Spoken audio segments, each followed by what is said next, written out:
Hello எல்லாருக்கும் எல்லாரும் எப்படி இருக்கீங்க? ஸோ வாய்ஸ் ஓவர் கொடுத்து ரொம்ப நாள் ஆகிருச்சு. ஸோ இன்றைக்கி வந்து எனக்கு வீக் ஆஃப். ஸோ காலையில் பிரேக்ஃபாஸ்ட்க்கு வந்து தான் ரெடி பண்ணிகிட்டு இருந்தேன். வீட்டில் இருந்தால் எனக்கு பிடிச்ச பிரேக்ஃபாஸ்ட், அதாவது எப்பயுமே செய்கிற பிரெட் ஆம்லேட் ரெசிபி தான். ப்ரௌன் பிரெட் தான் எப்பயுமே யூஸ் பண்ணுவேன். என்னோட ஓல்டு வீடியோஸ் பார்த்தீங்கன்னா தெரிஞ்சிருக்கும். நிறைய வீடியோஸில் ஏதாவது பிரேக்ஃபாஸ்ட் வந்து சாப்பிட்ருப்பேன். ஸோ இந்த பிரெட் ஆம்லேட் செய்கிறது வந்து ரொம்ப ஈஸி. ஃபர்ஸ்ட் வந்து பிரெட் வந்து கீ போட்டுக்கிட்டு லைட்டாக ரோஸ்ட் பண்ணிக்கணும்.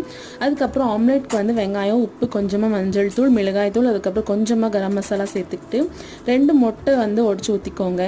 நல்லா மிக்ஸ் பண்ணிக்கிட்டு தோசை பேன் வந்து நல்லா சூடானதும் கீ ஸ்மியர் பண்ணி நல்லா இந்த மிக்சர் வந்து ஊற்றிக்கோங்க. கொஞ்சம் ஆம்லேட் வந்து ஒரு சைடு நல்லா வெந்து வந்ததும் பிரெட் வந்து நடுவில் வச்சுக்கிட்டு 2 சைடுமே ஃபோல்ட் பண்ணிக்கிட்டு இந்த மாதிரி வேக வச்சுக்கோங்க.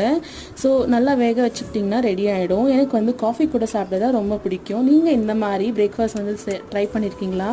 ட்ரை பண்ணலைன்னா கண்டிப்பாக ட்ரை பண்ணி பாருங்கள். ரொம்பவே சூப்பராக இருக்கும். ஸோ என்னோடய சேனல் வந்து அப்படியே சப்ஸ்கிரைப் பண்ணிக்கோங்க. பாய்.